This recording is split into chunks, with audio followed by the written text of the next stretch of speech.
Hello বন্ধুরা, তোমরা সবাই কেমন আছো? আশা করি ভালো আছো। আমিও ভালো আছি। চলে এসেছি একটা নতুন রান্নার রেসিপি নিয়ে। আজকে বানিয়েছি হচ্ছে ডুমুরের তরকারি। এটা দেখতে যতটা ভালো হচ্ছে খেতেও ততটাই ভালো। আমরা ডুমুর সাধারণত আদা জিরে বাটা দিয়ে রান্না করি, তাই আমি আজ একটু অন্যরকমভাবে ট্রাই করলাম, তাই তোমাদের সাথে শেয়ার করছি। দেখো, ডুমুরটা আগে প্রথমে ভালোভাবে কেটে নিচ্ছি। ডুমুরটা কাটবার সময় নুন এবং হলুদ জল দিয়ে কেটে তার মধ্যে ভিজিয়ে রাখতে হবে, কারণ ডুমুর কাটলে কালো হয়ে যায়। আর হাতের মধ্যে তেল মেখে নিতে হবে, কারণ হাতটাও কালো হয়ে যায়। আর নুন আর হলুদ জলে ভিজিয়ে রাখলে ডুমুরের মধ্যে যে কালো ভাবটা থাকে সেটা কেটে যায়। তাই ডুমুর কাটার সময় নুন হলুদ জলে রেখে ভিজিয়ে রাখতে হয়। দেখো, খানিকক্ষণ ওতে কেটে ভিজিয়ে রাখার পর এটাকে ভালোভাবে ধুয়ে নিতে হবে। দেখো, কষতে কষতে আমি ভালোভাবে ধুয়ে নিচ্ছি। যত ভালো করে কষাবে তত ওর কালচে ভাবটা চলে যাবে। দেখো, ডুমুরটা একদম পরিষ্কার ঝরঝরে সাদা ভাব হয়ে যাবে। 2-3 বার কষতে কষতে এইভাবে ধুয়ে নিতে হবে ডুমুরটাকে। যত ভালোভাবে কষাবে এর কালচে কষটা তত বেরিয়ে যাবে। আমি ভালোভাবে কষতে ধুয়ে নিয়েছি, আমার ধোয়া হয়ে গেছে। ডুমুরটাকে এরপর আমি প্রেসারে সিদ্ধ করতে দিচ্ছি। একটু নুন আর হলুদ দিয়ে 2টো সিটি দিয়ে নেব, তাহলে ডুমুরটা ভালোভাবে সিদ্ধ হয়ে যাবে। ডুমুরটা প্রেসারে না সেদ্ধ করলে ভালোভাবে সিদ্ধ হবে না, কারণ ডুমুর সময় সেদ্ধ হতে ভালোই সময় লাগে। তখন ডুমুরটা সেদ্ধ হোক, আমি অন্যদিকে কাজটা সেরে নিই। দেখো, আমি অন্য একটা ওভেনে আমি একটা কড়া বসিয়ে নিয়েছি। কড়াটা একটা গরম হতেই তার মধ্যে আমি দিয়ে দিচ্ছি সরিষার তেল। আমি কতগুলো আলু ডুমো ডুমো করে কেটে ধুয়ে রেখেছি ডুমুর তরকারিতে দেওয়ার জন্য। সেই আলুগুলোকে আমি প্রথমে ভেজে নেব। তেলটা গরম হতেই আমি আলু ডুমো ডুমো করে যে আলুগুলো কেটে রেখেছিলাম সেগুলো ওর মধ্যে দিয়ে দিচ্ছি। আমি ধীরে ধীরে আলুগুলোকে ভেজে নেব। ভাজবার সময় আমি আলুগুলোর মধ্যে একটু নুন আর একটু হলুদ দেবো, দিয়ে ঢাকনা দিয়ে দিয়ে আলুটাকে ভেজে নেব। যার ফলে ঢাকনা দিয়ে ভেজে নিলে আলুটাও অনেকটা সিদ্ধ হয়ে যাবে। দেখো, এর মধ্যে দিয়ে দিচ্ছি পরিমাণ মতো নুন আর দিয়ে দেবো একটু হলুদ।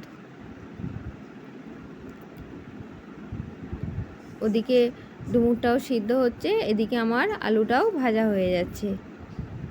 ঢাকনা দিয়ে দিয়ে ভাজলে আলুটা ভাজতে ভাজতেই সিদ্ধ হয়ে যাবে।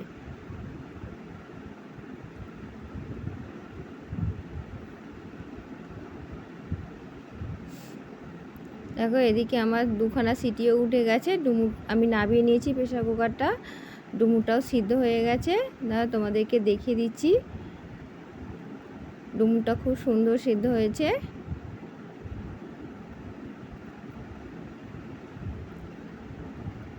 ওদিকে আলুটাও আমার মোটামুটি ভাজা হয়েই এসেছে। ঢাকনা দিয়ে দিয়ে ভাজার ফলে আলুটা মোটামুটি সিদ্ধ হয়েই গেছে। আলুটা এবার আমি নামিয়ে নেব।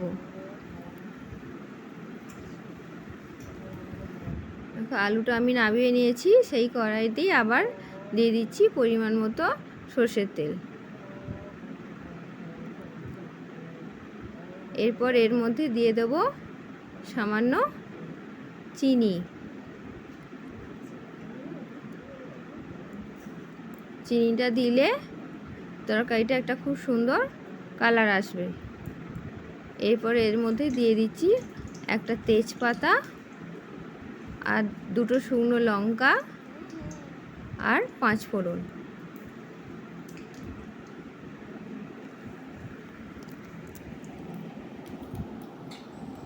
এরপর এর মধ্যে দিয়ে দেব কেটে রাখা পেঁয়াজ।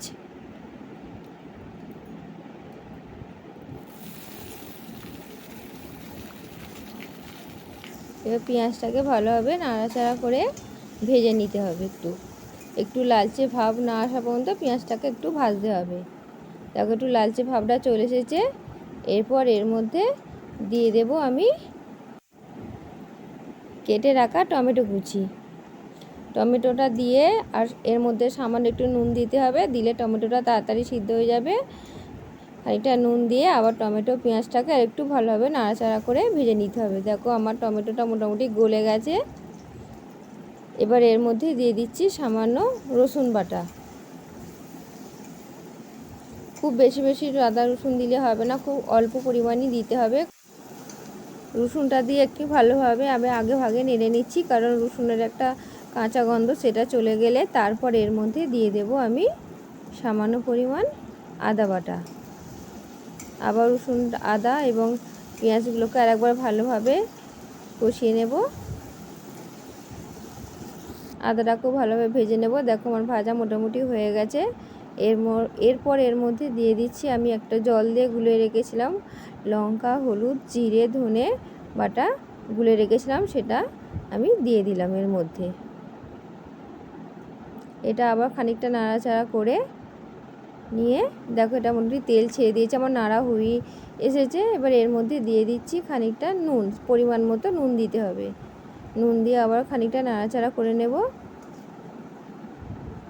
আমার গ্রেভিটা মোটামুটি রেডি হয়েই এসেছে।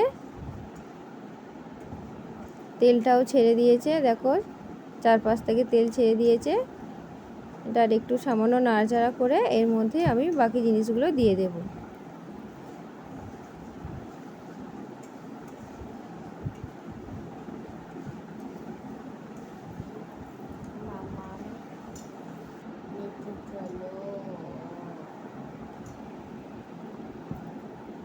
এরপর আমি এর মধ্যে দিয়ে দিচ্ছি ডুমুরগুলো, সিদ্ধ করা যে ডুমুরগুলো ছিল সেগুলো দিয়ে আবার খানিকটা নাড়াচাড়া করে এরপর এর মধ্যে দিয়ে দিচ্ছি ভেজে রাখা আলু। এই দুটোকে একসাথে আবার ভালোভাবে ভেজে নিতে হবে। খানিকটা নাড়াচাড়া করে ভালোভাবে কষিয়ে নিতে হবে। মশলাটার সাথে ডুমুর এবং আলুটাকে ভালো করে কষিয়ে নিতে হবে। আমার কষানো মোটামুটি হয়ে এসেছে। এরপর এর মধ্যে দিয়ে দেবো জল, তবে জলটা ঠান্ডা জল দিলে হবে না, জলটা একটু গরম দিতে হবে, হালকা কুসুম কুসুম গরম জল দিতে হবে। আমি হালকা কুসুম জল গরম করে রেখেছিলাম, সেই জলটা আমি পরিমাণ মতো ঢেলে দিচ্ছি। খুব বেশি জল দেবো না, একটু তরকারিটা মাখো মাখো হবে সেই মতো জল দেবো। পরিমাণ মতো জল দিয়ে ভালোভাবে নাড়াচাড়া করে ঢাকা দিয়ে দেবো। ঢাকা দিয়ে খানিকক্ষণ ফুটতে দিতে হবে। এইভাবে তরকারিটা রান্না করলে তরকারিটার টেস্টও খুব সুন্দর হয় এবং দেখতেও খুব সুন্দর হয়। দেখো আমি একটু মাখো মাখো করবো, তাই একটু জলটা খুব একটা বেশি দিইনি, তা জলটা তো সিদ্ধ হয়ে খানিকটা মরবে সেই মতো দিয়েছি। দেখো তরকারিটা আমি ঢাকা দিয়ে দিয়েছি। দেখো তরকারিটা মোটামুটি ফুটে জলটা অনেকটা কমে গেছে, তরকারিটা আমার হয়ে গেছে। এবার এটাকে আমি নামিয়ে নেব। ডুমুরের তরকারি আমার রেডি। রঙটা খুব সুন্দর হয়েছে তরকারি। দেখো তরকারিটা আমি নামিয়ে নিয়েছি। এইভাবে ডুমুরের তরকারি রান্না করে তোমরা দেখতে পারো। ভিডিওটা ভালো লাগলে প্লিজ লাইক, কমেন্ট, শেয়ার করো। অবশ্যই চ্যানেলটাকে সাবস্ক্রাইব করো। আর যারা ফেসবুক থেকে দেখছো তারা অবশ্যই চ্যানেলটাকে ফলো করো। এইভাবে রান্না করে তোমরা দেখতে পারো। আজকের মতো এই পর্যন্তই।